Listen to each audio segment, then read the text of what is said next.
Bergkamp. Wilco makes a run ahead of him. Bergkamp suddenly changed pace through the centre. It's Bergkamp! That's magnificent!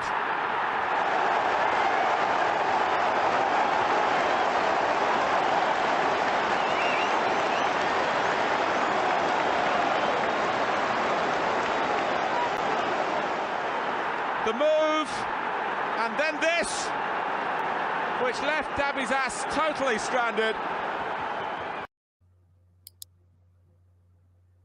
Hello, my name is Karl, and welcome to a Bergkamp Wonderland and Arsenal podcast. There has been no news, so we're just going to make it up as we go along, or as we like to call it in the industry, doing a Chris Carpenter. As you know, Danny. Daniel, hello. It was a really impromptu thing, wasn't it, today? I just literally said, Daniel, we haven't released anything for ages. Let's just talk Arsenal. So that's what we're going to do. And none of those other bastards wanted to join us. Told you, Karl, you need to start getting angry with them. Threaten. See, I always say you have to threaten to fire them, call them lazy bastards, and actually you have to sacrifice one of them. It's usually Josh or Chris. Sacrifice one of them to the podcasting gods, and then the others will get worried, and then they'll turn up. But no, none of them did. Yeah, whenever the season starts, we always go, let's not do anything else till July. And then after a week, we're going, we need to talk about football. We miss it too much. They get that bug, and do you know what it is? It's like you see all people talking about loads of those transfer rooms. It's Arsenal. We'll get linked with flipping anyone at the moment, someone in like a third division in the Scottish team, and everyone will be like, "Oh yeah, I've seen that person. I saw them. They can cross the ball good." And you're like, "Oh, is it? What number did they have on their shirt?" Oh, yeah, I can't remember. So you know, yeah. But as you know, Danny, we have been linked to a plethora of players. Which is quite funny, and still some yet to depart Arsenal, which I'm quite shocked that we haven't announced some of our departures. But you know, hey ho, we'll discuss that today.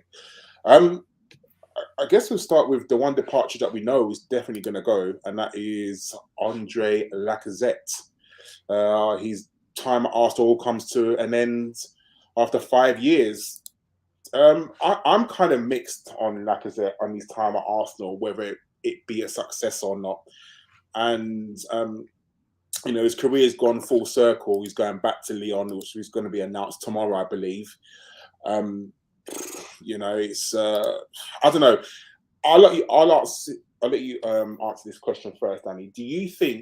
Would you class Lacazette's time at Arsenal as a success?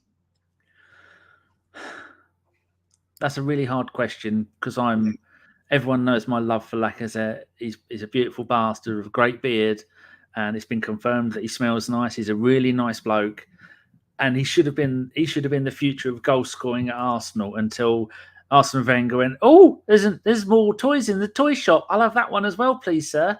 And then he was carrying an injury when we first got him. He got injured quite soon on, and so it came to Christmas, and then he had some time off. So first season, you can only really count Premier League games because you can stat pad in the other games. First season, 14 goals in 32 games.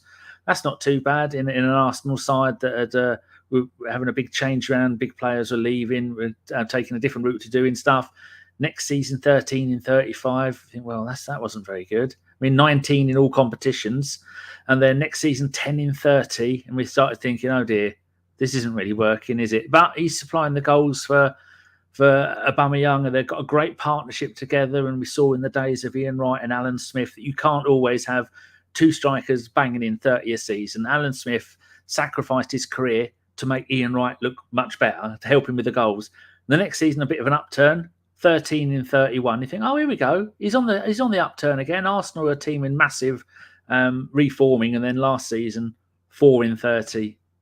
So I think the answer is going to have to be 54 goals in 158 games, 1 goal in 3, playing at the top level. It's not really good enough for someone who, when he was playing at Lyon, he got 28 in 30, 21 in 34, 27 in 33, different league, as we all know. But sadly, I'm going to have to say that when you combine that, the fact that we paid, I made a note of it here, 47.7 million in July 2017, he has not been a success.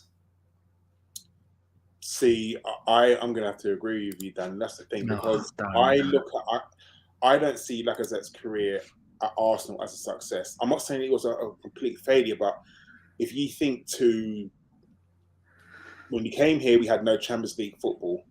He hasn't got us into the Champions League, like with his goal scoring prowess. The fact that he never scored over 20 goals, league goals a season, I think that for me is really bad, considering he come from, and we joke about Farmers League and whatnot, what have you, but the fact that he never scored over 20 league goals in an Arsenal shirt. He didn't score over 15 league goals in an Arsenal shirt, I believe. So that for me says a lot. And even so, with Aubameyang coming in and trying to be our main striker, and that's brilliant. I think it's I think that's brilliant. I think that's poor for Lacazette, and towards last season was absolutely atrocious. I'll be very honest with you. I think it's for him to be our main striker and for him to only get 4 league goals. For me, I think that's terrible. I really do, and I know people would have said, "Oh, keep Lacazette around, just for the kids." We don't need a player like that at the moment. We've got people who, Granit Xhaka is a leader on the pitch. Maybe you talk about experience, but with experience, you also need people to do their jobs on the pitch. And Lacazette is a striker. We bought him to score goals. Someone who scores 4 goals in 30 odd games is not good. And I think at one point he done really well, as in like bringing people through, protecting the players, giving them a shoulder to cry, and giving them advice. Because a lot of players, no one talks bad at Lacazette. Like, no one ever says, "Oh, he was a bastard," or "He was this, that." Yeah, he's a nice person, but unfortunately, we need more than nice people. We need footballers on the pitch, and I just feel that his time had just come to an end. And there wasn't, for me, enough goal-scoring threat from Lacazette. The amount of times that he would be one-on-one with goalkeeper and shoot wide or shoot over or shoot at the goalkeeper. That's not what we want. We want someone to stick the ball in the back of the net. Sorry, Danny, go on. No, I'm waving hello to VJ. Oh, yeah. So for me, I 5 seasons, 1 FA Cup. Is that successful? Who knows? But yeah, I think that I'm happy for his time there. He doesn't dictate his price tag.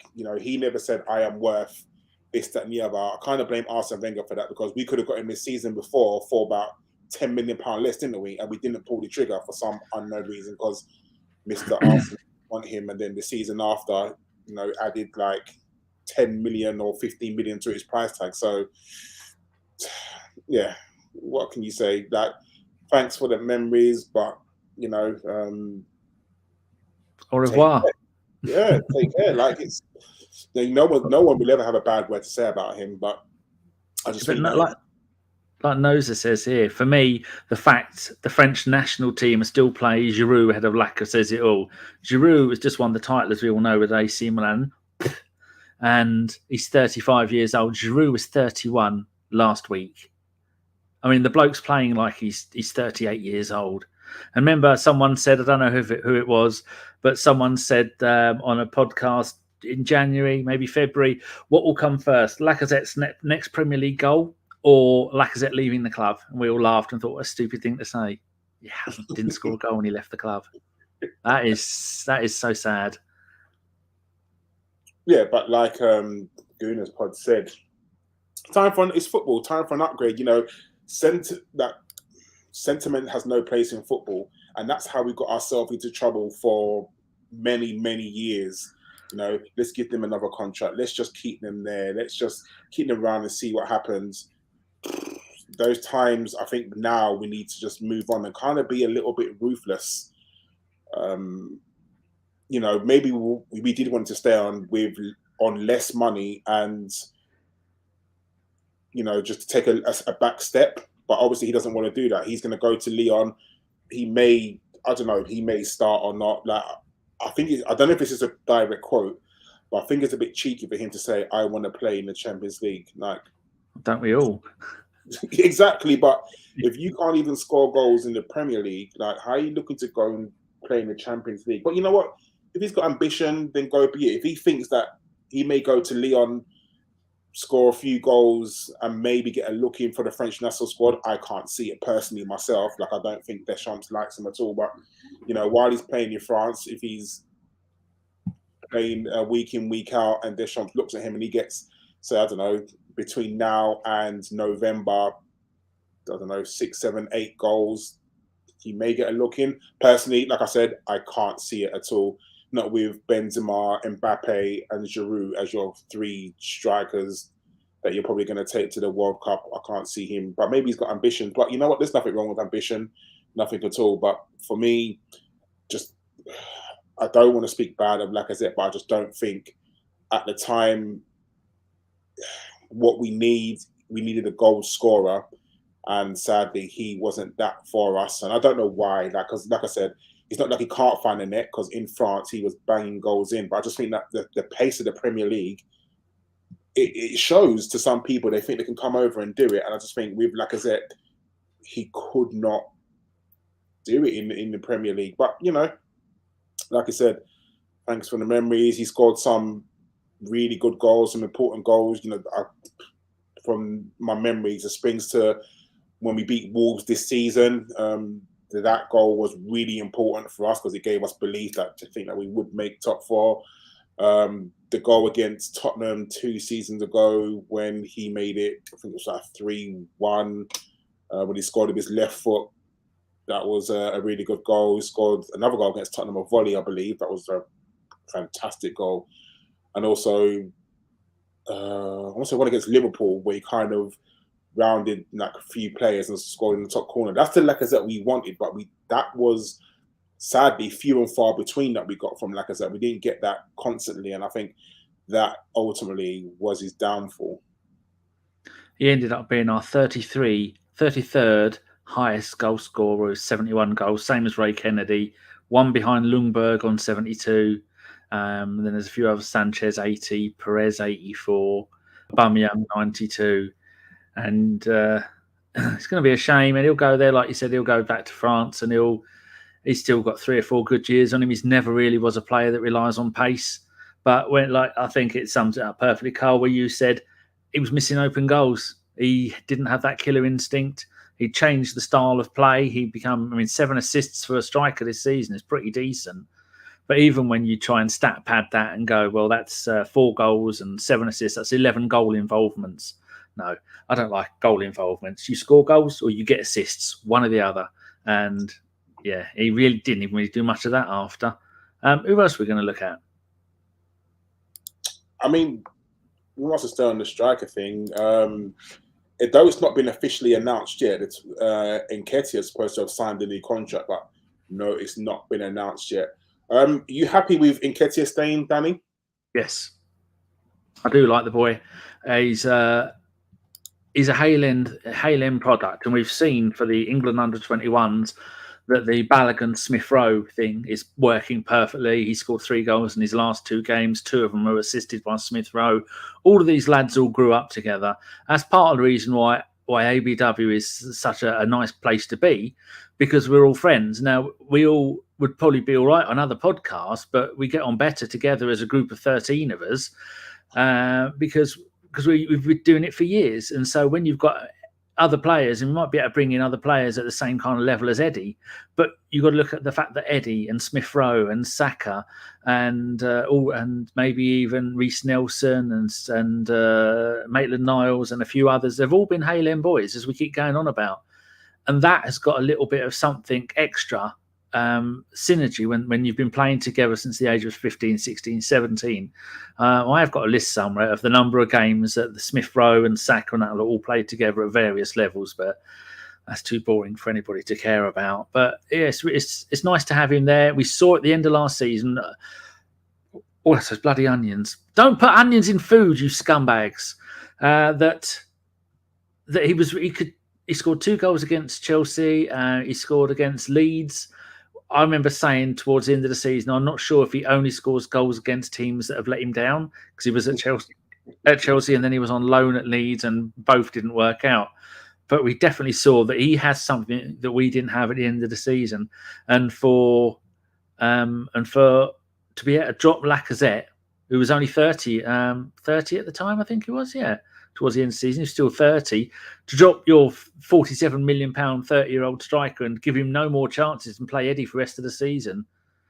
I think that shows the belief in him from Arteta that he wanted and that he's going to sign the new contract. But did you say it's $100,000 a week? Well, that's been reported, isn't it? It's been that's terrible. The thing is, today's $100,000 is genuinely yesterday's $20,000. Like that's nothing these days with the price of inflation. And we won't get onto politics at the moment, but yeah, it's nothing. But if you think to yourself, if you tie him down to a 5-year contract, and he's an English under 21 international English as well, which is, you got to pray for the English premium as well, because remember, we've got to meet our quota, and I don't know how many English players we have to meet our quota. I'm sure someone can count it up, but and I think Eddie is a good backup striker. Personally, he's not a main striker, never will be a main striker, and I still would like. We can't say never, can we? We can't really say never. Well, at the moment, within the next, not this year coming, or the season after, would I want Arsenal to still buy 2 strikers this summer? Yes, I 100% would still like Arsenal to buy 2 strikers this summer and make Eddie third choice.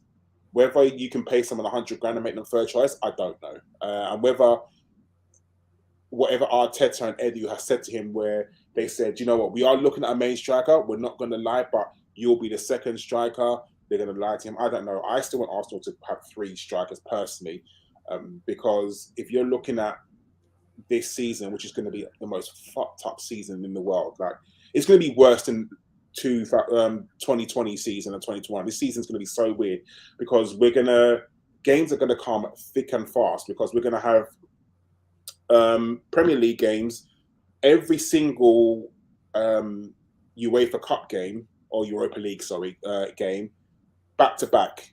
It's 6 weeks in a row, isn't it? Like they're playing them 6 weeks to get them all done before the World Cup starts. Then you're going to have the League Cup.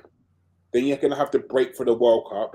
Then when you come back, you straight into the Christmas period, which is, as everyone knows, Christmas period is ridiculous, comes thick and fast. And then you're still going to have the knockout games for the Europa. Then you're going to have if we make it through, the League Cup, FA Cup, and then the remainder of the league games. So personally, I think that you are going to need a big squad. Hopefully during the Europa League knockout games, if we get like FC Carrier-Bag or some team from France, we can play the kids. But I think now that you've got the Europa Conference League, those shit teams that we played before in the middle of nowhere, they are going to be in the Europa Conference League. I don't think we're going to get as many of them. We're going to get more teams that are really decent, that are half decent. So maybe you can blood your kids in there, but it depends on who we get. But even if Charles Watt was saying today on his YouTube channel that Charlie Patino isn't going out on loan. Doesn't look like he's going out on loan this season, or the first half of the season, and that he might be used for the Europa League games. Now, we saw that with some of our other young men. You play the group stage of the Europa League games, and then in the January window, you go out on loan. So possibly that's what he might be doing with them. But I think he said he wants a squad of 22 outfield players and 3 goalkeepers. And we are... When you look at the number of players that have been talked about that are leaving, we need to get 7 players in. Yeah, and we're still, obviously, we've got an abundance of people that are loaned, which we'll definitely catch up on. Just want to talk about the goalkeeper situation, Danny, since you brought it up. I mean, Leno, there's so many rumours about him leaving, but there's not been that many rumours that I've heard or read about so far. I mean, I've got no doubt that he's going to leave. I don't know whether we keep him because he's got 2 years left in his contract, hasn't he? Or this is last year, isn't it? Yeah. Or coming up. So he's definitely more than likely going to leave. If he does leave, how would you rate his time at Arsenal? Oh, that's another good question. I would say the fact that he did to Petr Cech what Ramsdale did to him, where he came in as the understudy, and then beginning of this a little way into the season went, no, you're out. And so he's been the so professional. He's only played 4 Premier League games this season, 1 FA Cup, 3 League Cup. That's it, and 1 other. They say he's played 8, but that only adds up to it doesn't 8. So he's played 8 games this season. Last season he played 49. I mean, that's a hell of a drop. And remember, these players don't play. They don't go and play the reserve games, which is the under-21 games. He hasn't played. I think he played 1 game for Germany in 2021. So the bloke has virtually played no football for an entire season.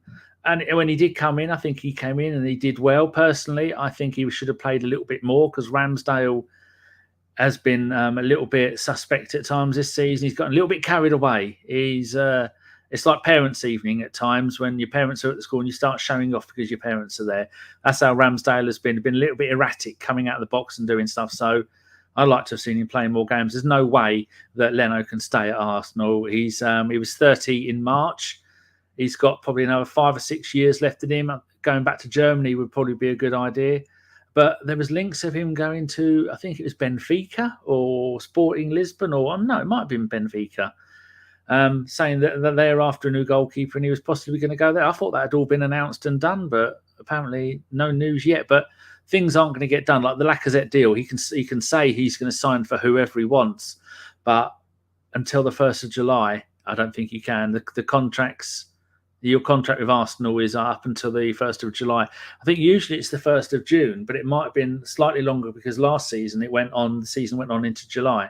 So I'm sure that I read somewhere that the usual 1st of June expiry is now the 1st of July for a lot of players. Could be wrong. They might have got that completely wrong. But yeah, what do you think about him? Because I think he's far too good to be a backup to Ramsdale. No, he can't be a backup. He needs to play week in, week out. And I think he made some. The problem is, when a goalkeeper makes mistakes, it's quite high profile, and you never forget when a goalkeeper makes mistakes. Yeah, that's what Seaman says, isn't it? Yeah, when you made the first game of the season when we lost to Brentford, and the whole him coming out and not claiming the ball. I personally think that Leno's quite soft. I do. I think you touch him, he's got that mentality. Touch him, he goes down because goalkeepers rules. He doesn't command his area. His reaction saves are good. I remember when he played against Chelsea and that reaction save against Lukaku, brilliant, absolutely world class. But I think someone mentioned it here, he lacks concentration sometimes. And you want him just to do better. And I think he's quite small for a goalkeeper as well. I don't even think he's 6 foot. I'm sure he's not. But do I mark it as successful? Again, playing with him, we got us to a Europa League final. He conceded 4 goals, but we are where we are with that. I don't mind Leno. I don't mind him at all, but I don't think should be a number 2 goalkeeper. He has to go. He's 6'3". Is he? Bloody hell, he doesn't look it. I thought about 6 foot. Even in person, doesn't look 6'3", but okay. Yeah, so it's hard with Leno. There's, like I said, I think when he makes mistakes, they're always clangers, like they're always massive mistakes. So, and you have to, I guess, it's hard. It's hard to think about whether Leno is successful or not. I don't think he's been bad, but I don't think he's been excellent either. He definitely needs to improve, but at 30, what is he, 30? Oh, Leno? Yeah. Yeah, he was 30 in March. Yeah, so he's 30. How much more are you going to improve? But, if he goes and I think if we get anything close to 10 million for Leno, I personally think that that's really good. For someone with 1 year left on their contract, he's a proven international. He's not bad, but I think anything north of 10 million, I think is very, very good. And all the teams in other countries that haven't got much money, have they? That's the thing. No one's got any money. I mean, sidetrack a little bit. Barcelona want Lewandowski, and they're having to move heaven and earth to try and get him, and still telling their players to take 50% less wages. So yeah, who knows? But yeah, Leonard's just one of them unassuming characters. He came in, he done a job. Ramsdale came in. You know, you don't, like I overall said, especially when we signed Ramsdale, you don't sign a £25 million goalkeeper to put him on a bench. You signed that goalkeeper to start him, and I think the writing was on the wall as soon as we paid north of 20 million for Ramsdale. But like you said, Danny, I think towards the end of the season, Ramsdale was, I think, starting to believe his own hype. You know, he done very well middle of the season, and I think he started to believe that he was, you know, prime Neuer, and he made some mistakes as well. And I think I know we were chasing top four, so maybe there wasn't a chance to bring him in, but I personally would have dropped Ramsdale just for a little bit, just to say, look, you're not invincible. But even next season, I know next season we've got the American goalkeeper coming in, but there's talk about him going on loan as well. So he's another goalkeeper on the cards as well to buy that we just don't know about. True. So it could be one thing, because I know some of the goalkeepers that we have in the reserves, I don't think they're quite good enough yet. I think they're decent, but I just can't see them, you know, making the step up yet. But you never know. People go on pre-season and they may do well. Arteta may say, do you know what? We'll keep you in the first team squad. So we'll see what happens. How about the Watford keeper? What was his name? I always get, there's two of them. There's one at Southampton and there's one at Watford. I always get the both of them mixed up. You mean Ben Foster? That's it. There's one's Forster, one's Foster. No idea. Isn't he meant to be leaving? And we've been linked to him coming to Arsenal because it's their training ground is right next door to ours, and he says that he'd like to come and play for Arsenal. Is that something we'd look at? Because I'm just looking at his. I don't know. Isn't he like 36 or something like that? I can't even find him. Yeah, I don't. Is he playing at Watford? Pardon? Is he at Watford? Yeah, Ben Foster. Fraser Forster just signed for Spurs today. Oh, did he? Yeah, so the one from Southampton, Fraser Forster. Yeah, he signed for Spurs today. Well, I'm looking at Watford, and it's not. He's not there. Yeah, because he might have left. Oh, he has left. He's been released, has he? 30th of June, 2022, apparently, was when players all get released. That's the date, according to this. Bloody hell, Watford have let go about 25 players. Andre Gray, decent player. Ben Foster, here we go. He was 39 in April. Yeah, I can't. I honestly can't see that. There's more chance of Chris saying that French football shit than him coming to Arsenal. But then again, he's played 26 league games this season, 23 last in the Championship, 38 and 38 in the two Premier League seasons before that. So it's not like he's done a Richard Wright where he's gone to Man City or gone to a big club and then sat on the bench for 6 years. He's played 126 games in 4 seasons for Watford. So, and he's good mates, isn't he, with Ramsdale? He had him on. Ramsdale was on his podcast, wasn't he? And I hear you, but again, there's no sentiment in football. How many goals has he conceded? And yes, he's been playing for Watford, but 2 million. Exactly. Like, but saying that, how many goals did Ramsdale concede? So a little bit less. I mean, yeah, I personally can't see it. But you know what? If we need a third goalkeeper to sign for the English numbers, because you need English players.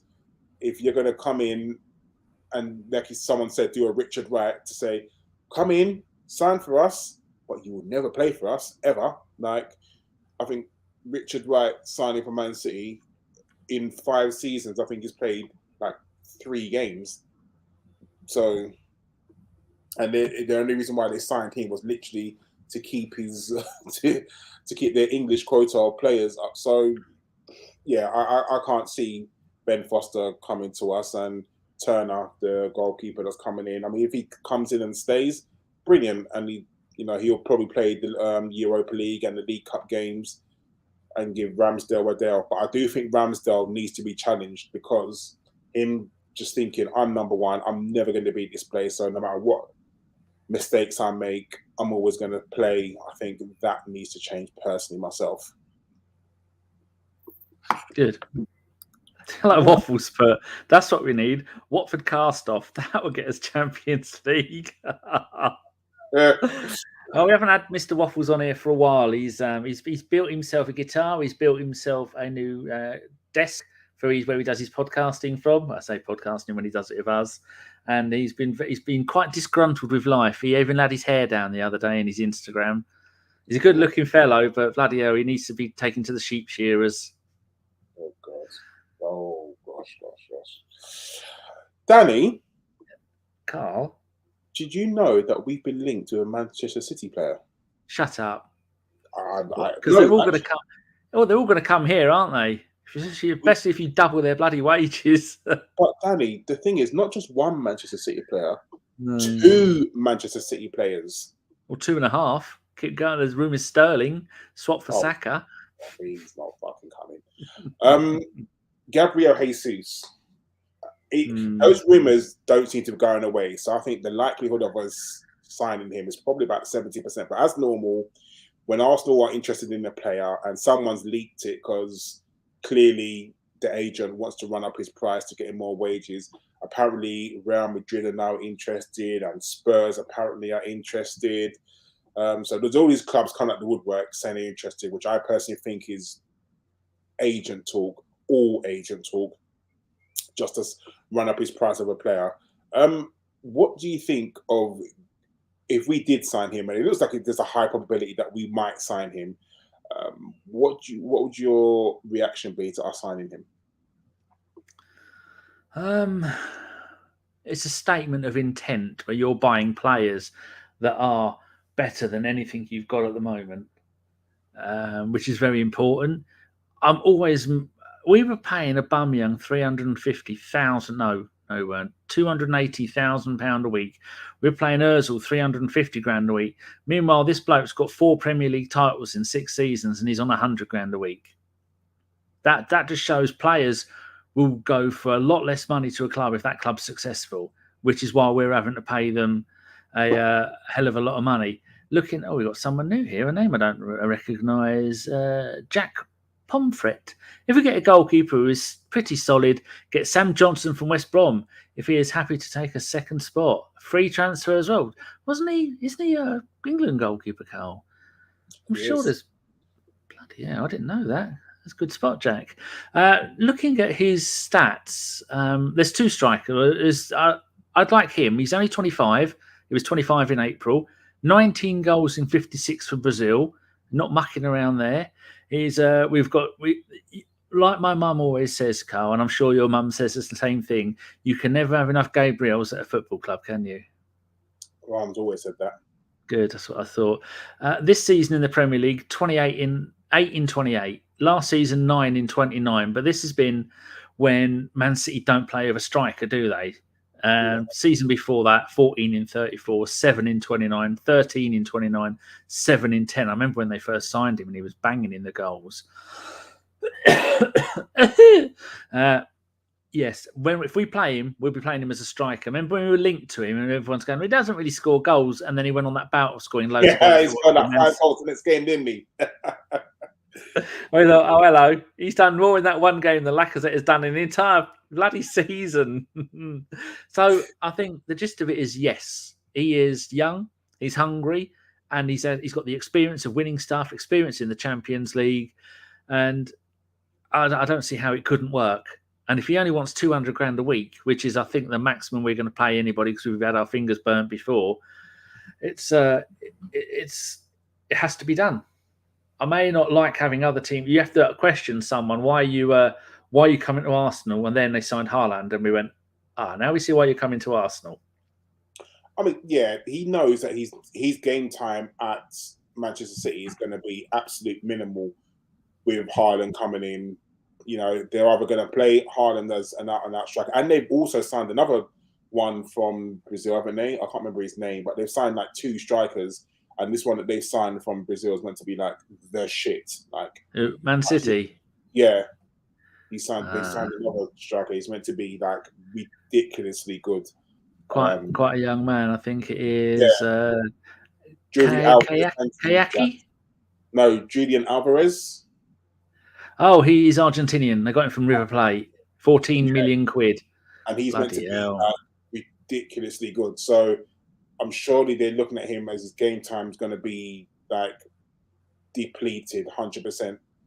So for me, I think that him coming to Arsenal makes sense. I mean, even if him going to Real Madrid, let's be very honest. Are you going to start in front of Benzema? No, you're not.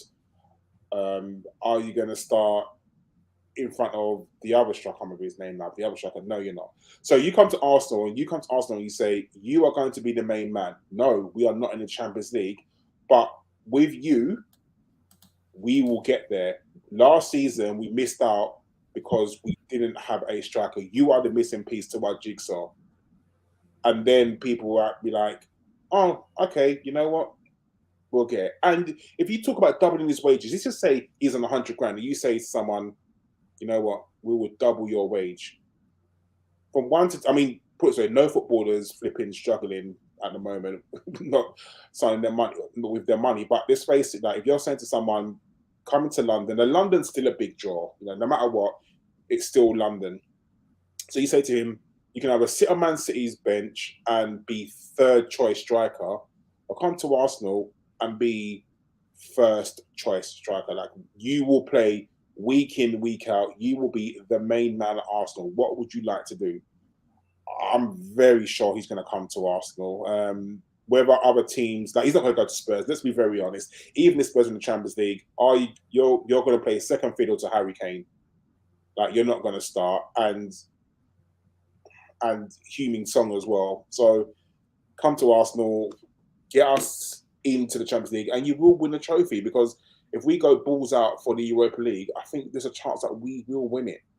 But who knows? And you've got the Brazilian connection as well there with Gabriel Jesus and Martinelli as well. So hopefully when they're away on international duty, surely they must be tapping them up and saying, yeah, come to us, come to us, come to us. Like, I personally think things like that are probably already done. I'm sure Arteta would have phoned Martinelli and Gabriel and said to them, just have a little word, like, to see if he's interested. Because I'm sure as soon as we agree terms with Manchester City, there's no doubt that he's signing. He's going to agree personal terms. I'm sure he is.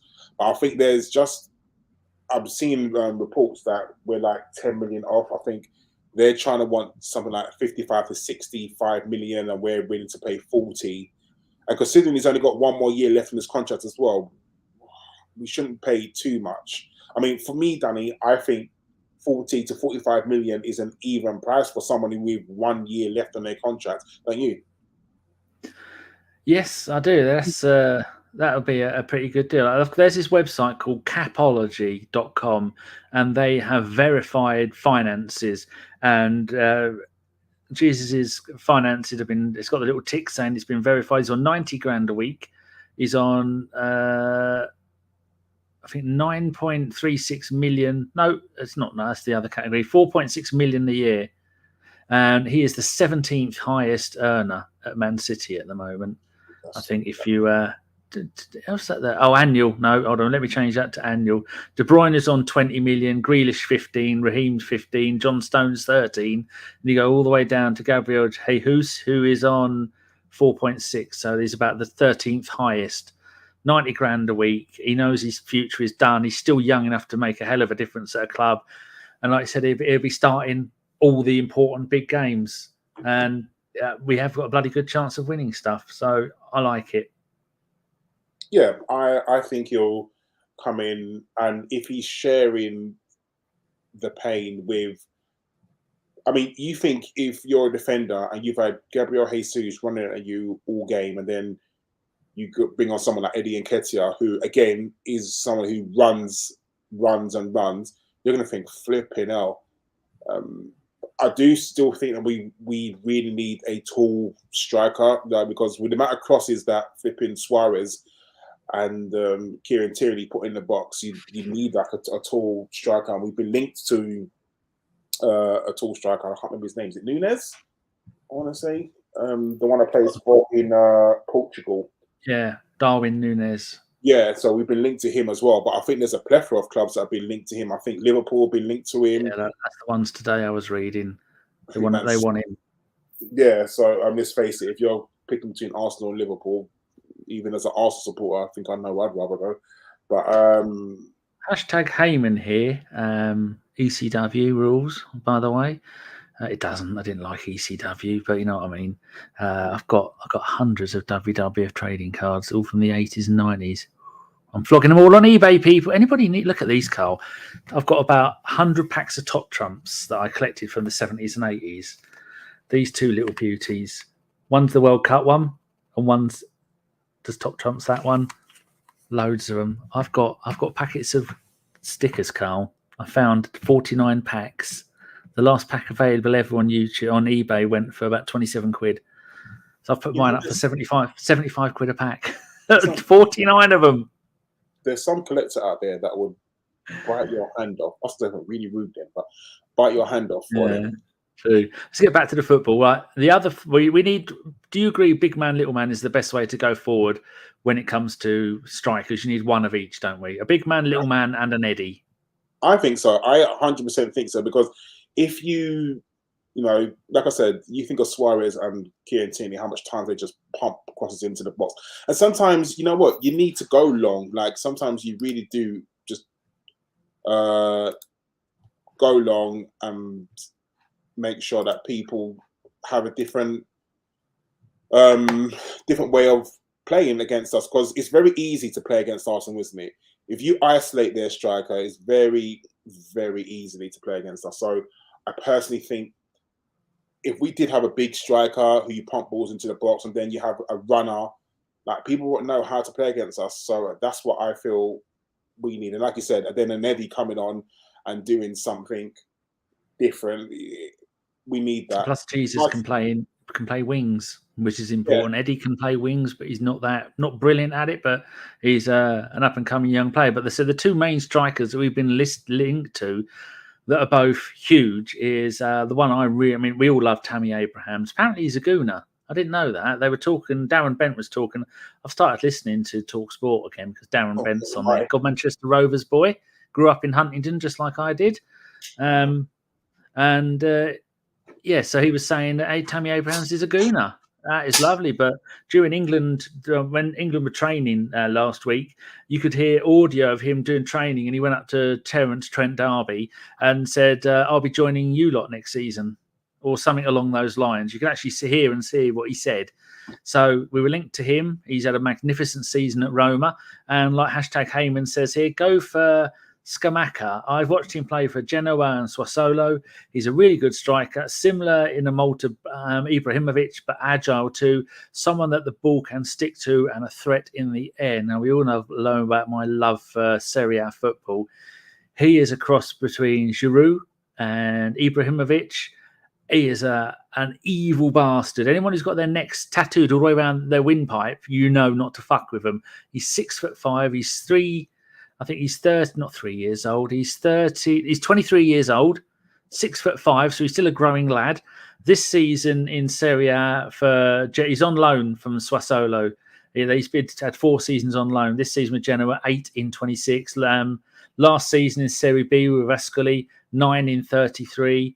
So I'm reading the seasons back to front. This season with Sassuolo, but the last season he was on loan, and on loan the season before that.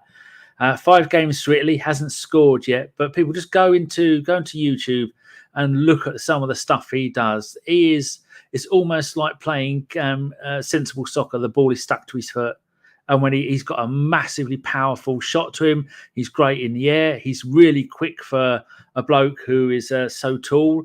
His XG, I think his XG I was reading is something like 4.5. Has shots from all over the place. He looks like someone who loves his football, but he is never leaving Italy. If he gets a chance to go to Inter Milan look like they're about to get Dybala from Juventus because his contract is up. But there again, Inter Milan look like they might be trying to offload. I should know this. Is that my team I support? The Argentinian up front, little bloke, scores loads of goals. They were linking him to Spurs because Conte's manager of Spurs and he was manager of Inter at the time. So there's a whole roundabout, the old Bale move, and then we get Ozil, and then all these others move. They're waiting for the treat.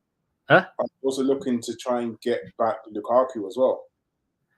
Who, Inter Milan or Spurs? So, not Spurs. Inter Milan. Because apparently he's that desperate to leave Chelsea. Yeah. I don't understand why anyone would want to go back to Chelsea, but that he's so desperate to leave. He's contacted their president and said, "Please, come and get me." So it's even that's another roundabout way, because if they leave, sorry, what's that? No, the person's back on YouTube, being a prick. Oh, that thing.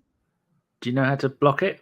Yeah, I've done it. Oh, they're sex tapes. Oh, hold on. Let me go click on that before you can block them now. I've got the link. Yeah, so even that's going to be, I think it's going to be a very massive merry-go-round. But you're forgetting that not many teams have got money. Like Italian teams don't have money. Yeah. So you think that Chelsea paid £100 million for Lukaku? Inter Milan are in no way, shape, or form going to pay £100 million for Lukaku back. It's never going to happen. Not in a million years is it going to happen. I don't even think they'll pay $50 million for him. Because if you think, like you said, they're getting Dybala, why would they need Lukaku as well? I think they'll try and flog. Everyone's putting in here Lautaro Martinez, hell of a player. I think they'll try and flog him. Maybe try and flog him to Spurs for 70, 80, 90 million. But then again, why would any striker go to Spurs when you've got Kane and Son there? So who knows? But if they do, it'll be often when, like we saw with who was that bloke? The Torres, when he left Liverpool to go to Chelsea, complete failure, and they ended up loaning him out, and then get rid of him back to Atletico, and Atletico immediately loaned him out to AC Milan for a 2-year loan. So it'd just be one of those jobs where they'll try and defer most of his wages and their amortization of his value and keep writing it off. But yeah, if they can afford to do that, because they're not going to have, unless their club get bought, they're not going to have the money to go and buy loads of players, are they? No, it's. I think it's so funny, and I think the whole Chelsea thing as well, because with them, don't know how much they're going to be able to spend as well. It's, normally if Arsenal in for a player and Chelsea are in for a player, they'll just automatically outbid us because of their Russian money. Not even allegedly anymore. I can say it with my chest that with their dirty Russian money. And now I don't think Chelsea are going to have the power to do that. Even if they have been bought by some American billionaire, he's not going to run the club like Chelsea did, because he's not going to have the money to do it. It is indeed. So Tammy Abrahams is the one that it looks like Roma won't be able to turn down all that money for him. Roma have just let Nketiah go on a free transfer. I think they said he's going to Inter Milan, and Jose is signing Nemanja Matic. I can't say them words. Nemanja Matic. So that sounds like some kind of newfangled tyre for mountain bikes. He's signed for Roma on a free. That's the third time that Jose has signed him, and so they're moving players around. And they talk of him going to PSG, because now Pepe runs the club now. So if he says I want to work for Jose, then he brings him in.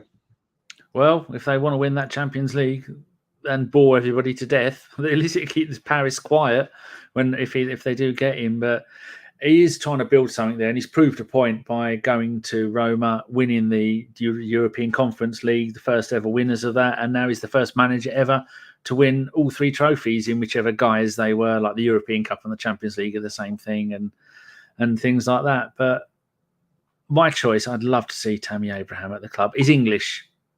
And that's what we love. I mean, not that he's ever going to get a game for England, not while Harry Titface is stat padding penalties and things.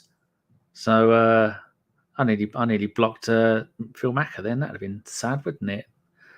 Look, if we come and get your naked HD cheaper than Tinder thing, will you go away? If we get 10 of our people, Phil's probably already signed up for it already. That's it. We know Boblex has signed up for it, and that's no, it's not. It's Loki's more highbrow than that. I think he is.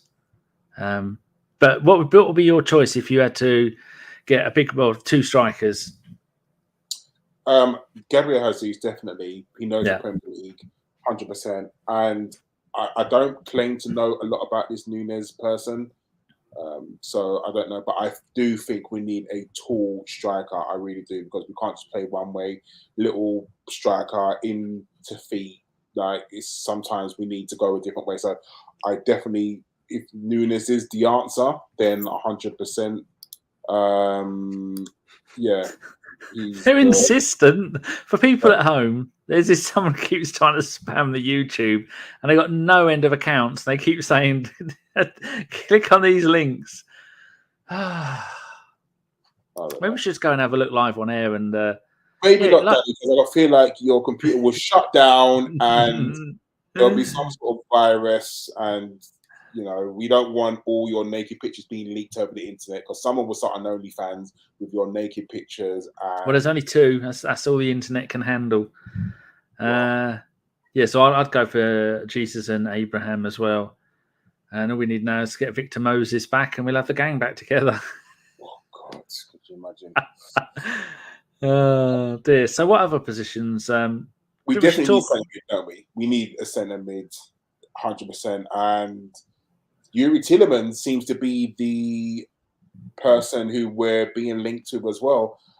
There's talk of he's only got 1 year left on his contract as well. Arsenal are doing very well, aren't they? They're targeting players with 1 year left on the contract to see if they can get them for cheap. Now, I'm seeing that there's talk of Yuri Tielemans coming to Arsenal for, I think, about 25 million, which for me, like a fair price. What do you think of Yuri coming to Arsenal? From what I've seen, he's a lot. I'm just going through our YouTube, because I'm not looking at it. I have to go through the YouTube and allow any messages. So there's just been a few in there. I'm just allowing them. Oh, there's one from Tom. Go on, boys. If you signed Jesus, there should. Is there any better advice he could receive than you should shoot more? YouTube blocked that. What absolute scumbags! Anyway, shoot, I guess. Huh? Probably because of the word shoot in it. Oh, for fuck's sake. Sorry about that, Tom, if you're still there. Good show tonight. Dan Potts has got a new YouTube channel talking about Premier League football, and Tom was on there. It's very good. I listened to the whole thing. So Tielemans, again, I've been back and watched. I download all of our games after we played them. So I've got most of this season's games in either 720 or 1080 HD. And so sometimes I go back and I've been watching them and looking at them, and I like him. I like the way he plays. I don't know if he played against us both times this season, but he is the way when Partey came and joined us, Partey was meant to be the one playing slightly ahead of Xhaka. Then partway through this season, Arteta went, "Oh no, we're going to change that. Partey's playing deep. Xhaka can play a little bit further forward," and that was a kind of revelation for the team, and we went on some really good runs. So if Tielemans comes in, from what I've been listening to other pods and things, that he will go in the more advanced role. So that'd be the Xhaka role. He's really good at getting forward, scores a decent amount of goals. I've got his page up here. He's only 25 years old. He's only 25 in May. Born in Belgium. He plays for the Red Devils, apparently, as they're called. I found out that today. This season, 6 goals in 32. Last, 6 in 38. We wanted to sign him when he left Anderlecht. I heard that on a podcast as well, but then he went to Monaco. He was there for a season and a half. Then Leicester got him on loan. And again, we were linked to him then. And now, so third time we've been linked to him. And I think he wants to come. And he is the kind of player, I think when we have him in the team, we won't have to have Ødegaard going as deep to get the ball. Ødegaard can do more of the staying in the golden area, and do more magic there, so he won't have to drop deeper and go get the ball, and we don't have to worry about Xhaka coming forwards and getting in trouble. But Charles Watts did say that his tracking back has been an issue at times. What have you heard about him? Yeah, didn't he give away something stupid like 6 penalties? We need that with him and Xhaka on the pitch. I know, like I'm sure he's given away a fair few lot of penalties, which is very worrying. But I guess if you've got the back four and then you've got Partey behind you, I mean, I'm not saying I don't want him to track back at all, because he clearly does. It's a midfielder, you have to get back. But if you've got like Partey, then the back four behind you, and the goalkeeper, you're thinking maybe that might be enough. I mean, again, Granit Xhaka for me, could we upgrade on Granit Xhaka? Yes. Is Granit Xhaka a good player? I also think yes. But he does a lot for the team. And this is why not just Yuri Tielemans coming in, and we talk about the other player we've been linked to from Man City as well. It's a good fit. But if you're saying that Yuri Tielemans, when you come on the pitch, your job is just to be that number 8 and get the ball from get the ball from Thomas Partey, turn and give the ball to the strikers or Martin Odegaard. We need more than that. But for me, not tracking back is something that you can be coached. Like, you can be coached. Hello, like Yuri, get back. And Arteta, as you know, as you've seen, Danny, he shouts from the sidelines non-stop all game. And I don't think Yuri Tielemans will have a chance of not tracking back without Arteta absolutely shouting at him to get back. I mean, Thomas Partey had a back injury and he wanted him to get back. So I can't see Yuri Tielemans getting away with not tracking back. But you know what? His progressive play is very good, and I really think that he will change the dynamic of the team, because as good as Granit Xhaka is, he's very limited in what he can do, and I feel that he needs to, I don't know, just be a bit better at what he does. And I honestly do think that Granit Xhaka leaves this season. And that's not saying that he's not a good player, because Granit Xhaka is he's a leader on the pitch, and that's what I most like about Granit Xhaka. That he should be our captain right now. Let's be very honest. And he was going through it when we had Emre there, and him telling the fans to fuck off and all sorts. And you see it on the pitch when he talks to people, when he's constantly talking to the young players. He's the only one who has the balls to come out and say shit, not just like do the whole press conference. Oh yeah, we could have played better. Yeah, we played. We have to ignore it. Look on to the next game. You know, that when he came out again after the Newcastle game and he spoke from the heart, he literally said, "What the fuck is going on? Like, this team is good enough to play, and they all played badly. You know, that's what we need. We don't need like a Theo Walcott. You know how Theo you always used to be like." Never used to tell the truth, just the whole media trained. Yeah, we didn't play well this game. We got to play better and move on to the next game and see what happens. No, Granit Xhaka came out and threw people under the bus. People in this team think they're better than they are, and they're not. And that's what we need. And I don't think that there's anyone in the Arsenal team that would probably do that now, because we do lack experience. And Granit Xhaka is the person with a lot of experience. He's been through it. He's been to the mountain, he's been to the top, he's been to the bottom. He's, you know, how many people do you know could tell the fans to fuck off and still be at the club 3 years later? There's not many. There's no one hard enough to get him out. Yeah, and he's still there. So for me, would I like Granit Xhaka to stay? Yes, I would. I would like a midfield, like 4 midfielders.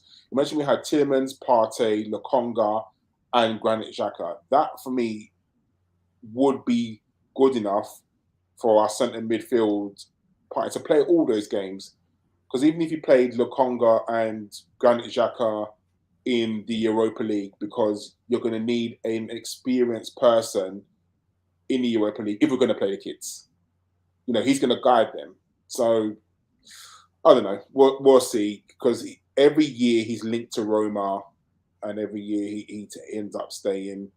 Are we going to we've also been linked to, I think, Basuma as well, which Josh will be stroking himself to. But I think Basuma's got some legal issues to sort out first before I think any transfer can be finalised with him. I mean, even Basuma, I'd love to get Basuma. Absolutely love him because he's a very good player. But, once he's sorted out his legal issues, I think that would be better. Phil asks, how many games will Tierney manage next season? I'm worried about him.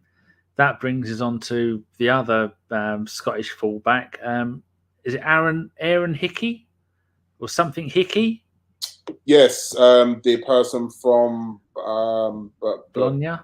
Yeah, I like him. I went all hipster and I did watch. So I watched the Bologna game on TV. It was on one of my streams. I can't remember who they were playing, and I just thought, you know what? I'm going to watch this person. I'm going to literally don't care about the other player. I'm just going to watch him. This man does get up and down the pitch, 100%. He really does. Aaron. Yeah, he gets up and down the pitch. And then I went on YouTube and I thought, let me see what he does. Like, let's show the good compilations of him of YouTube. From the game, I saw one game, and from the one game that I've seen and the YouTube compilations of him, I would like him to come to Arsenal. Aaron, so for me, Kieran Tierney is a liability. Kieran Tierney is never, ever going to give you more than 25 games a season.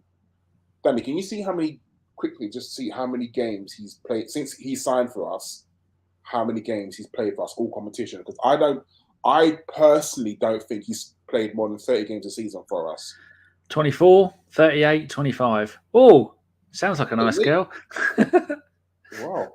That's a shocker, 38 games. But I would say... Was that over 2020 season when we had that massive break and then he managed to recoup from his injury? But in his defence, every injury he has is a new one, a different one. Right calf, right ankle, left shoulder, right shoulder.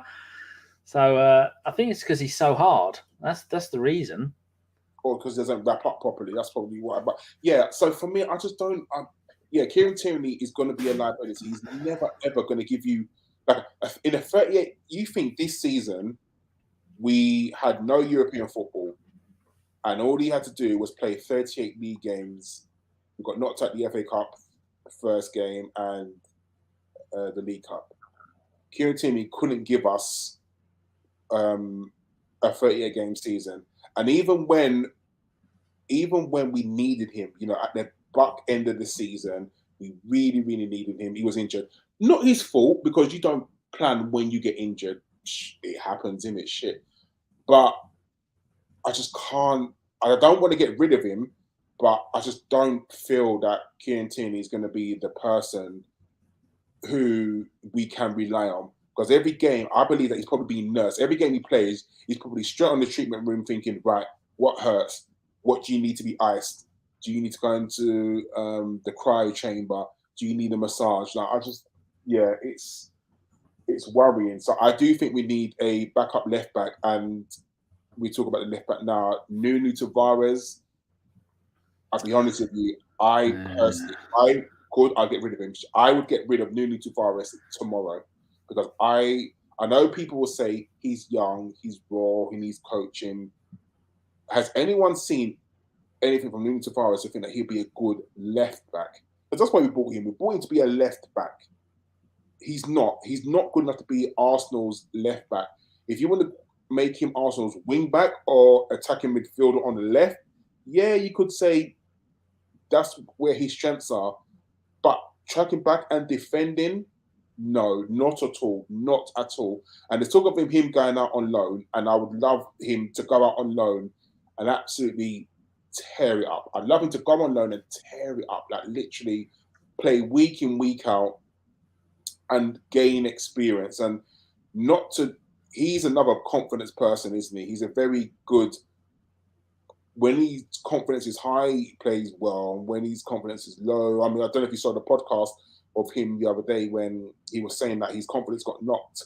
So you could tell that when he got taken off after 30 odd minutes against Nottingham Forest, knocked his confidence. And then when he went off against Crystal Palace as well at half time, again, knocked his confidence. But for me, he just needs to play week in, week out. I'd love him to go to a Southampton, play in the Premier League, because I don't like when players go abroad to play on loan.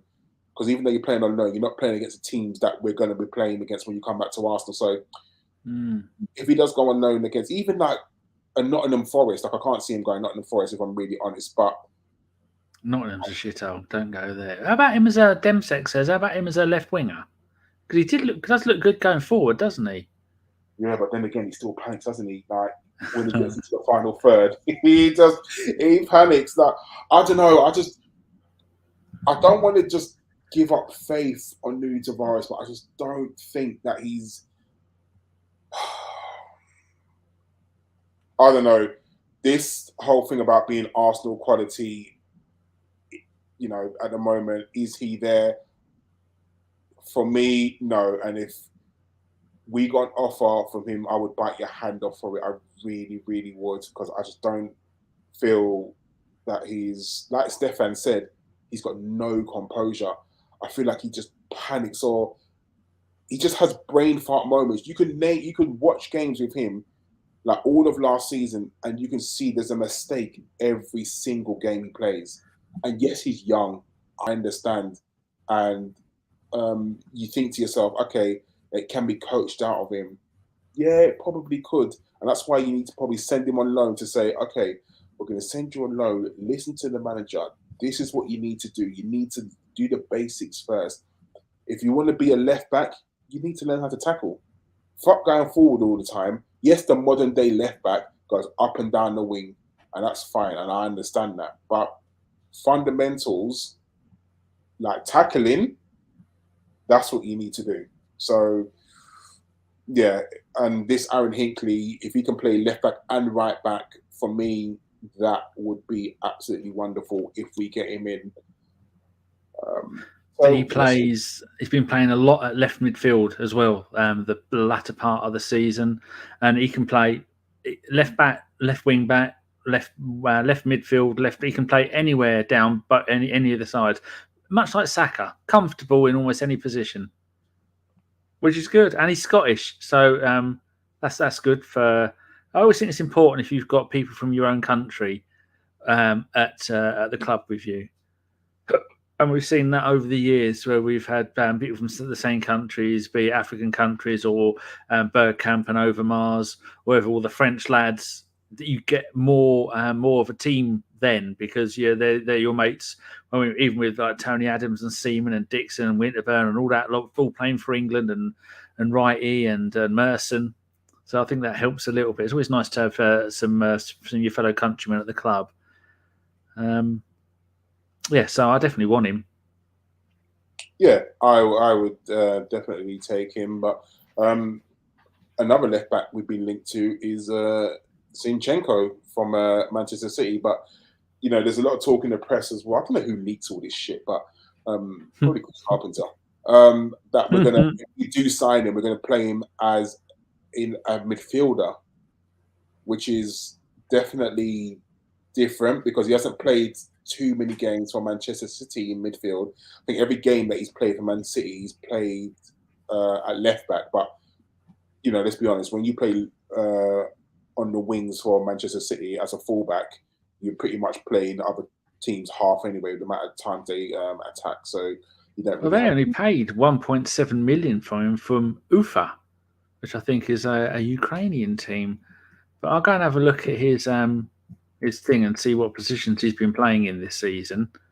I know for Ukraine, he definitely plays in midfield. Because I watched the Scotland game, and I think he played in midfield then, and I'm sure against Wales, he played in midfield as well, which I would like him, because even if you got someone like, if he plays in that defensive way, you could definitely fill him in as left back for if Kieran Tierney is going to go up and down the pitch. So I personally think that's a nice signing there. would I be mad if we signed Zinchenko? I wouldn't be mad. I would be mad if we paid a stupid price for him. And what are they talking about price-wise? I think they were talking about 25 to 30 mil. That's good. That's fine. He is fine. I'd pay that. Anything over 30 million, I have to question. Definitely have to question it, because I just feel like we got priorities that we need to fulfill this season, and definitely a striker, isn't it? Like, definitely need 2 strikers, and we definitely need a replacement left back as well, and we definitely need a midfielder. So, like you said, Danny, if Arteta wants to reach his 22 player target, we need to go for the people that we need 100% first, and then go for the must-haves, and then go for the luxuries. And I think signing Zinchenko is probably going to be a luxury rather than a must-have.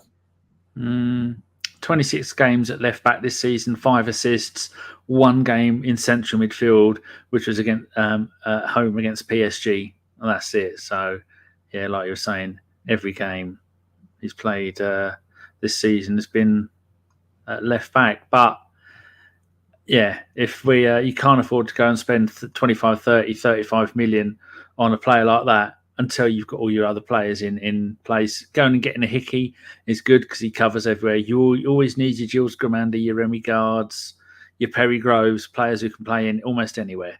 And for me, it'd be Hickey first, and then maybe Zinchenko after. But you got to wonder why there'd be players who'd want to leave Man City and come to us, or come to any team below, other than Chelsea, Man City, Man United, Liverpool. Really, it's about playing time. I mean, what do you say? He played 25 games this season? Yeah, I was looking at the number of times in the Premier League. He played a game on the bench, played a game on the bench, injured for 3, on the bench for 7 out of the next 8. Then he played 4 in a row, all 90 minutes. Bench, out for the coronavirus, bench, 90 minutes, 6 on the bench. And at the end of the season, he played the last 7 games, but he only started 4 of them. So annoying, I suppose. And you think to yourself, Man City made it to the semi-final of Europe. They made it to the final of the FA Cup.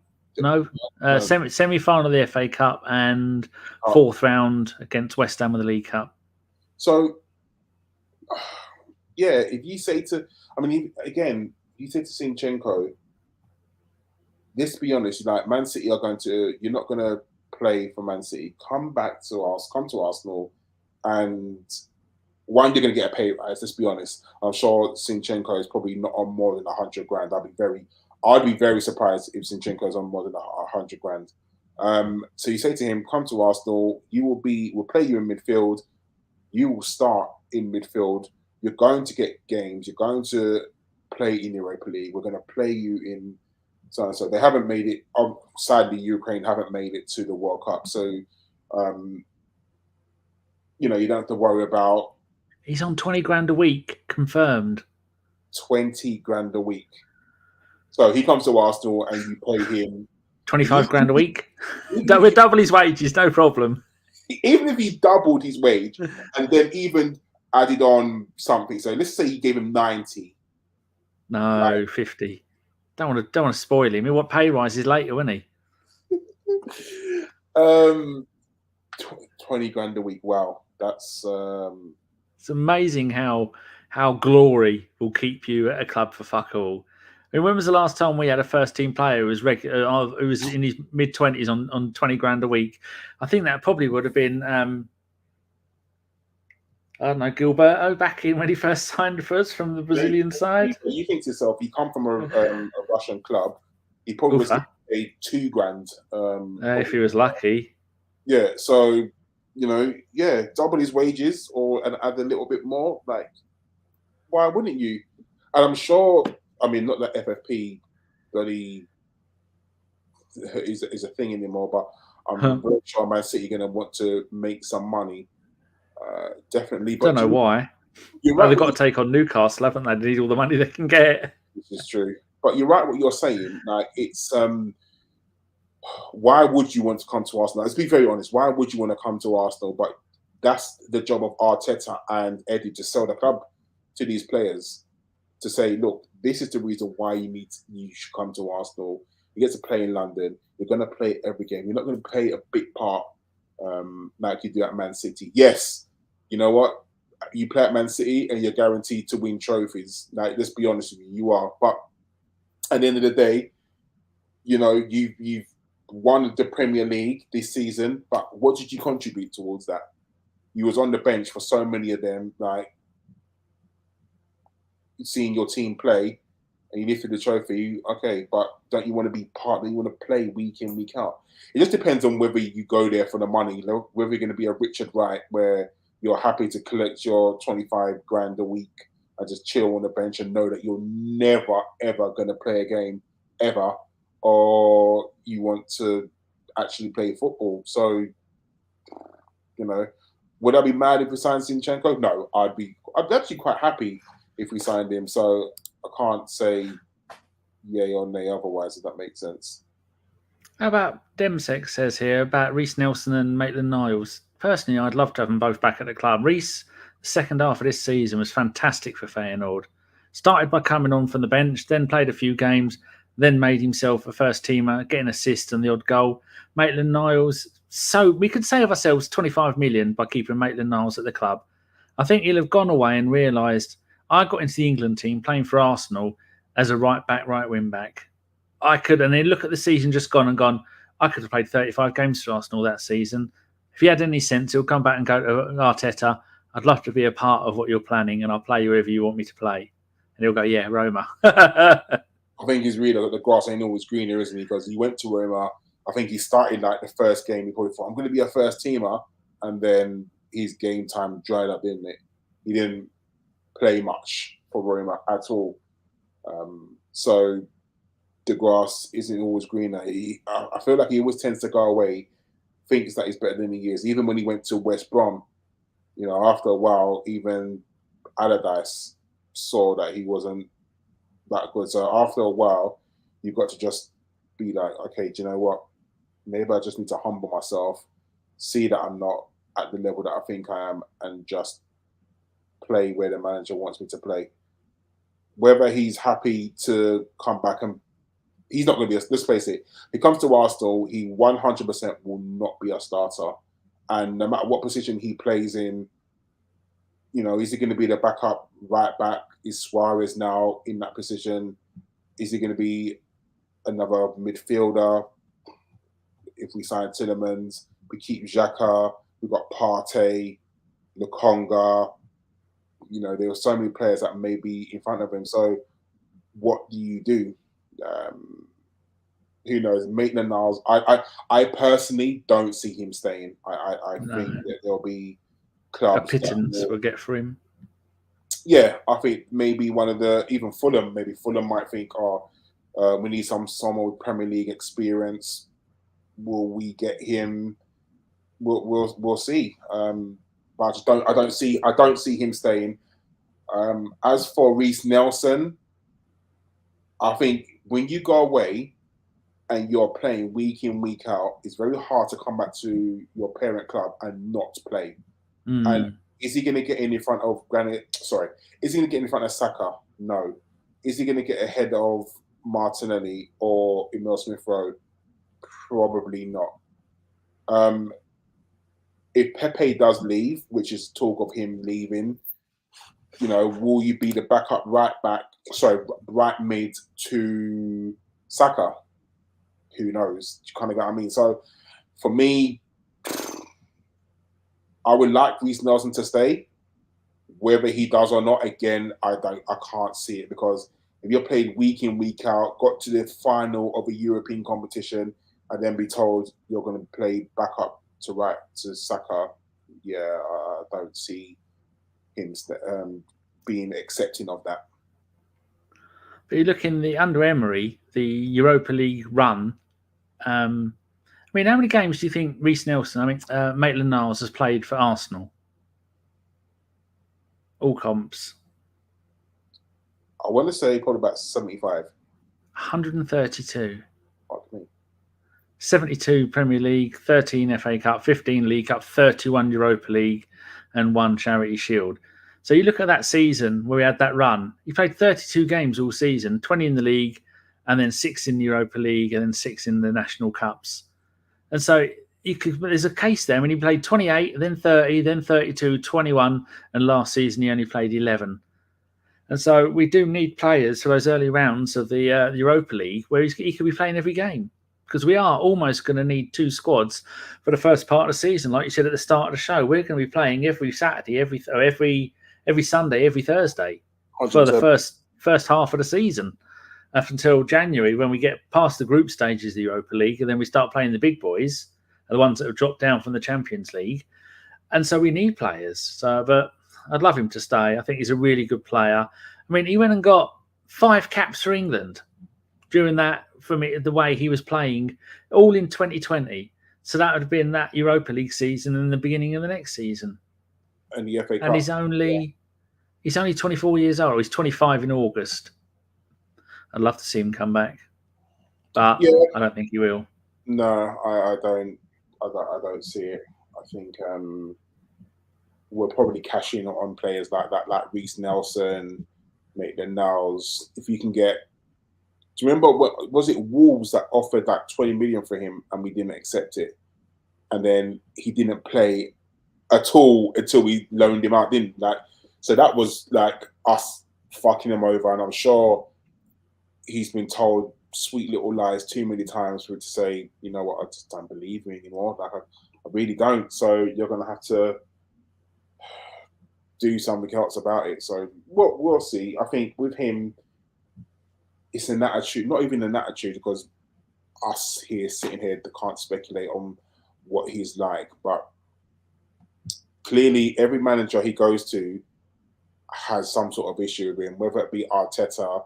I remember he was like, when Everton coming for him, didn't he do that tweet like, "Oh, Arsenal, please let me go," or whatever it was, like that trying to force his hand out the door, and we stayed firm and we didn't sell him, did we? Like we Arteta was literally like, "No, that's not how you get a move." So that's not going to happen. I don't know.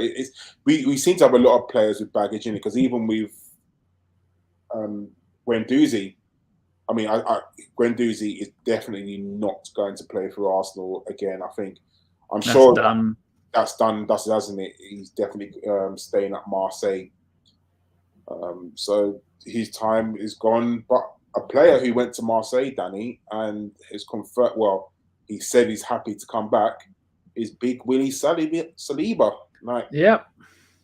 I'm happy. You? I'm happy, but I think it's weird. Like, he was never going to come out and say, I want to stay at Marseille, you can't, because he's got a contract with Arsenal. So what he come out in his statement and said was nothing that no one didn't really know. Like, he has got a contract with Arsenal for 2 years. You're right, Saliba, you have. Do you want to come back and play for Arsenal? You have to say that, don't you? Because if you then say, I do not want to come back, I'm happy, I want to stay with Marseille, then it's kind of, well, Arsenal have got you over a barrel, haven't you? So you are going to have to come back. Personally, I think he will have a lot to do with Arsenal next season. 100%. I think he's going to play. We are going to need, like you said, Danny, we're going to need 2 squads. We're going to need the league squad and the Europa League squad. So is he going to be playing week in and week out? Yeah, it depends on what format, whether it be the league or whether it be the Europa League. He will be playing week in, week out. Can't ask much more than that. Would he challenge Ben White to, if we're going to play 4 at the back still, could he possibly challenge Ben White's position? I think so. I genuinely think that he could. I can't wait to see him in an Arsenal shirt. I'll be very honest with you. Like, I really can't wait to see him play football in an Arsenal shirt. And what I don't want is for him to make one mistake and then people start throwing their arms like, oh my God, he's shit. Well, Arsenal fans aren't like that, Karl. Nothing to worry about there. No, not at all. Like, because I saw when they played against France, who did France play? Didn't he give away a penalty or something? No, he they blamed him for the second goal that I can't remember what team they played, that the other teams, Denmark, I can't remember, sorry, Denmark, that the other team scored, and they started blaming him. And I'm like, well, no, it's not his fault. Just because a team concedes doesn't mean it's his fault. He's going to have to come in, get used to the Arsenal way of playing football. And it's going to be very hard because, remember, Ben White and Gabriel have a partnership. It's a partnership they've had. They've had it all season. So Saliba's have to come in and play harder to try and break that partnership. And if you're going to play two separate squads, which I don't know, we don't know, that's confirmed. But if he is, then he's going to be partnered with Rob Holding. So you could just see a Rob Holding and Saliba partnership there. You never know whether Rob Holding stays around, because Rob Holding will now then be the fourth choice centre back for me. So we'll see what happens there. But I honestly feel that Saliba's going to have a really big season at Arsenal, and I don't know why, I just feel it, and I'd love him to be a great success at Arsenal. I think we all would. I mean, you look at his stats when he was playing for Marseille. Him and he's playing a back three as well. So his passing stats regularly, he'd have 100 passes a game, and he'd be getting 80, 90, maybe even more % pass accuracy. And the way they played, he played on the left. I think it was on the left side of the back three. Just magnificent. But anybody can play brilliantly in France, as we've seen many times with a certain Nicolas. Pepe can look good when you're playing in France. But he did it the season after we bought him, the season before we bought him, and then he did it the season, his first loan there, which was, so we bought him from Saint Etienne, and then we loaned him to, I can't remember who we loaned him to. Oh, someone else. Oh, ow, my foot. So his stats speak for himself. Young defender of the year in France. Broke all kinds of records for the number of passes complete and all that lot. So I'm very, very happy to come back. And we need 4 decent centre backs. And now we have got Gabriel and White are the main 2. And we'll have Saliba and Holding. That will be the backup ones. And if Saliba is the player that we think he's going to be, he'll be fighting. I mean, who do you think is the best out of Gabriel and White? Personally, I think Gabriel. Yeah, I think Gabriel as well. But when you're playing 50, 60 games a season, it's 38 in the league, going to be 15 in the Europa League. That's 52, 53. And then maybe another 5 or 6 in the Cups. Playing nearly 60 games a season. No one is going to be playing 60 games a season. They'll be thanking us. Ben White and Gabriel will be going, thank God we got some other players to come in, because we're knackered. We saw at the end of this season where we only played, 43 games all season or something like that? The least number of games we played in a season. And you see Saka and Ødegaard and Martinelli in the last game of the season, they'd run out of energy. They'd run out of everything because there wasn't enough squad rotation. Yeah, that's what we definitely need that for next season, and we can't be over reliant on the young players. Conscious of a time, Danny, we've been going on for ages. You've covered all the notes I had, all the teams there. You've done them all. Yeah, I just want to talk about Saka quickly. The last point. I don't know whether it's Saka's agent or whoever, but the story is coming out that Manchester City are interested in signing Saka. So Saka's got 2 years left on his contract, as well as Martinelli, I believe, as well.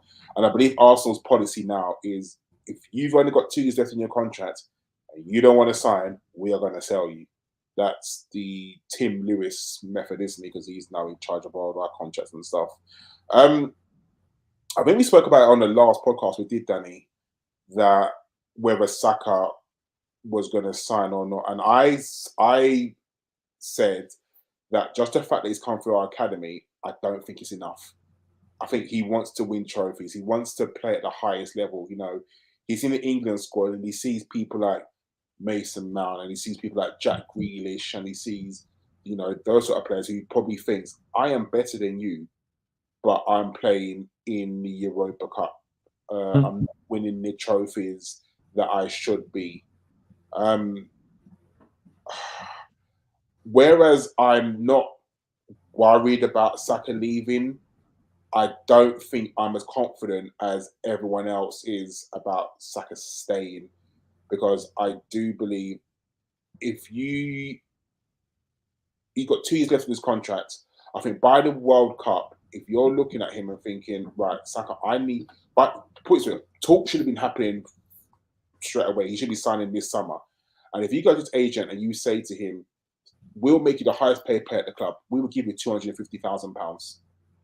Like, I don't think the money is what Saka wants. It could be, we don't know this, but I don't think it's money that he wants. But if you say, you know what, here is 200 grand, £250,000.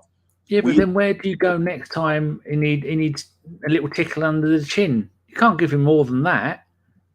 How much is he? Do we know how much he's on now? Shall I go and have a look at that site? I would say he's probably on about 110, 120, maybe. I think he's on about 60. No, because last contract he signed, he must have got over 100. Let's just say Saka, according to this, 30 grand. No, fuck off. There's no way Saka's on 30 grand. Well, it says it's been confirmed. He's on 30 grand a week. Yeah, and his contract is his last the time he signed a new contract was at the beginning of 2021. He went from 10 grand to 30. Yeah, so his next contract will be from 30 grand to probably about 250. And if you say I wouldn't go that far. I'd say give you 100, because then you've got nowhere to go next time you need to give him a raise. I hear what you're saying, but if you got the likes of Liverpool and Man City sniffing, which they will, and surely Newcastle. if you got 1 year left in your contract and the agent goes to Man City and they say, do you know what, we'll give him, Man City, as you know, will give him whatever. Man City will give him 300 grand a week, because he'll talk to Raheem Sterling and he'll think, you know, I'm younger than you, Raheem Sterling. I could definitely 100% be the next you at Man City. So therefore, we're going to... Well, according to this list here, Smith Rowe's on 20, Tavares 26, Saka 30, Tomiyasu 40, Holding 40, Eddie 45, Lokonga 50, Elneny 50. Elneny, this hasn't been updated because Elneny has signed a new deal. Gabriel Magalhaes is 50, Ramsdale 71, Suarez 75, Jesus Christ, Martinelli 90, Leno and Xhaka are on 100, Tierney 110, Ben White 120, Ødegaard 137, Pepe 140, Lacazette 180, and Partey 200. And the only ones that I haven't got the tick next to is Ødegaard, Ramsdale, and Lokonga. Yeah, so if you're telling me that Martinelli's on 90, yeah, there's no way you can pay Saka 100. You have to go give Saka at least 150. In today's market, you have to. And I just don't think that the fact that he's a Haaland boy is enough. I really don't. I can't see it. So I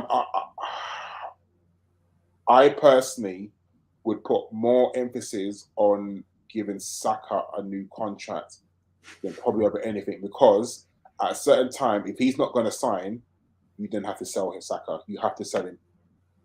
We can't let Saka walk away for free. And as you know, players now hold all the power.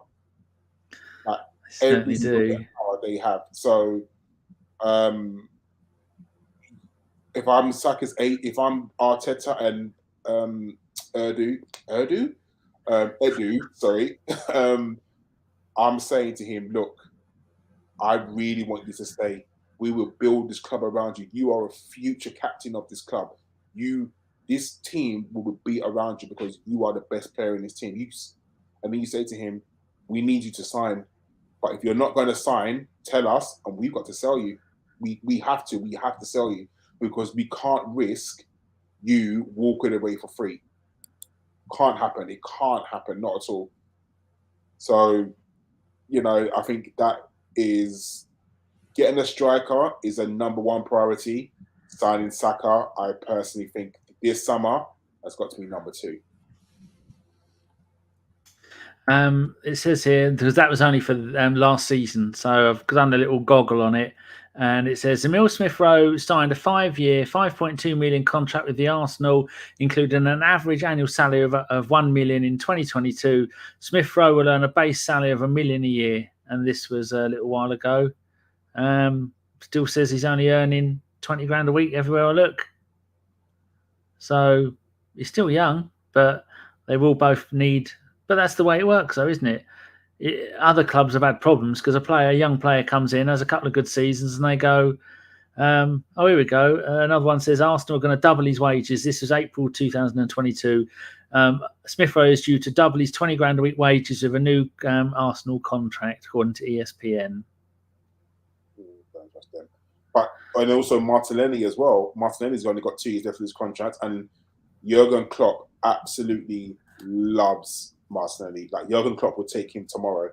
So even that we've got to sort out as well. Well, Martinelli's on, like I said, 90 grand a week, and he signed, and he's been on that ever since he got here. In 2019, he's been on 90 grand a week. Fucking hell. I know, Jesus, that's but I'd say to all of them, we'll give you all a new deal, 100 grand each a week, or between you. You get pocket money. And what do you do with it, though? I mean, there's only a certain amount of shit you can buy. Yeah. But the fact that Martinelli's on 90 grand is just shocking. Like, in Brazil, he would have been paid... Pound. Genuinely. Like, they get paid fuck all. 90 grand. They'll be paying 40% tax unless they've set themselves up as an LLC. They'll be paying 40% tax on that. And what would hurt most? Every week you see, oh shit, I bet I've had to pay like £35,000 a week in tax. Who negotiated that contract? Because that's shocking. Like, considering there was Toadface probably did, or Edu. There was no other clubs coming in for Martinelli, and we're paying him 90k a week. That's ridiculous. See, I mean, how can Saka look at that and think, you're getting paid 90, I'm getting paid 30, and I played normally every single game and I'm the star of the show? Like, yeah, Saka will be on about 150, if not a bit more, if he signs a new contract with Arsenal. Like, we have to, 100%. I mean, Saka, is our top goal scorer last season, a top assist. He's a top everything. Player of the year again. Yeah, definitely we need to sort out the Saka contract, because I do not want to lose Saka at all, and especially not to another Premier League rival. Well, I don't know. If 300 million, I wouldn't sell him. Don't care how much you're offering. I wouldn't sell him. No amount of money. I'd say to Man City, you want him? We're swapping for Haaland. That's got a question here from Drago. Your thoughts on Southgate? Seen lots of England fans criticising him, saying he's not good enough, yet he's the most successful manager in 30 years. He's a prick. Fuck him. Plays shit football, and he is a typical England manager of picking the favourites all the time. That's it. I'm not an England fan anyway. Fuck him. Agreed. I think he's not progressive at all. As normal, he's another person who puts so much faith into Harry Kane, plays him plays him all the time against these shit teams. I think that he's God's gift, scores a penalty, and then all of a sudden, oh my God, Harry Kane led the line brilliantly. No, he fucking didn't. He was shit. You play Mason Mount out of position, he's rubbish. You play Calvin Phillips and you play Declan Rice in centre midfield. Why would you play 2 defensive midfielders in centre midfield? Because he's a prick. Like, it just doesn't make sense. On Jamaica at the World Cup, will you be support? Are they there? Sadly, they are in the shambles at the World Cup at Jamaica. I know you're not Jamaican, but your family are. So I'll be supporting Canada in this next World Cup. Oh, Canada! Because OG. So what team are you picking for the World Cup? Wales? I don't know. Who? Wales? God no. Sorry, no, God no. I'm not too sure yet. Do you know what? I want to pick an outsider. I personally think that the World Cup being played in Qatar, which is arseholes, and the weather, I think is going to suit a South American and an African country, because they're going to be used to playing in that heat. You think these little boys from England like can handle going over there and playing in that heat? Nah, it's not happening. So it wouldn't surprise me if an Argentina or a Brazil or outside chance Ivory Coast, or even not even Ivory Coast, Senegal. I think that is good. It's going to suit them so much more, the weather. So yeah, don't be surprised if. Have you seen the amount of money that people have been offering for Sadio Mane? 25, 30 million. So what the fuck is that about? But that's just Bayern Munich, innit? Not wanting to pay. And Liverpool will just be like, no, we're not. No, we won't. Like, why do you think that we should sell him? Like, get fucked. Yeah, fuck. Sorry. So the thing is, they'll go to Mane and say, Mane, we agreed to sell you, because they probably have come to that agreement, and that's fine. But you know, whoever buys you is going to pay us what you're worth. But again, that's all dependent on, because if we sign Gnabry, that could be the start, the catalyst. Oh, man, that'd be great. Bayern Munich sign Mane, we sign Gnabry. You know, it's a house of cards, Danny. Certainly. There was one other striker. We got our very own OG at the top right there. One day he'll come back if we're good. But Arsenal were linked with quite a tall. We wanted a tall striker. These photos were caught in training at Arsenal today. The new kit, so you know it's legitimate. That young man there. What do we know about him? He looks very good, doesn't he? Do you know what? I don't want to start rumours because you know, but you're gonna. TK. I've heard that he personally is the second coming up. He's a mix between Alan Shearer and Ian Wright. Yeah, he's just brilliant, and hopefully he does sign for Arsenal. I mean, those pictures are obviously very exclusive. And I heard he's going to moonlight as well as a journalist. Whether he should or not, or whether Arsenal allow him to do it or not, but I guess if he signed for Arsenal, that would be the end of all our goal scoring worries. Yeah, best looking bloke at the club. And ladies, back off. He's spoken for. He's married. Lucky lady. Well, she's the lucky one. He's the lucky one, not him. Exactly. But yeah, that's a bit of breaking news. That's who the Arsenal are going for. We can't give you any names or numbers, but he is on Twitter as Simon Collins. But remember, we didn't tell you. No, he's the future of Arsenal. He does write for a newspaper, the Evening Standard, but again, that information didn't come from us. No. I think we're all done. That quick half-hour chat, Karl. How did it go? Yeah, it was yeah.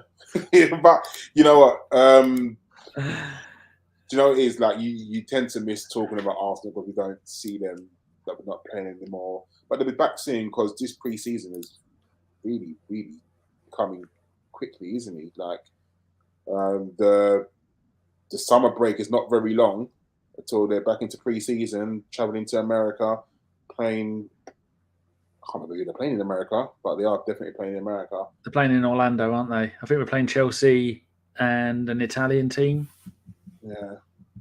So, yeah. And let's hope we do some signings first. I'd love us to, because I know I'd love us to sign a player before the players do go for their official summer break.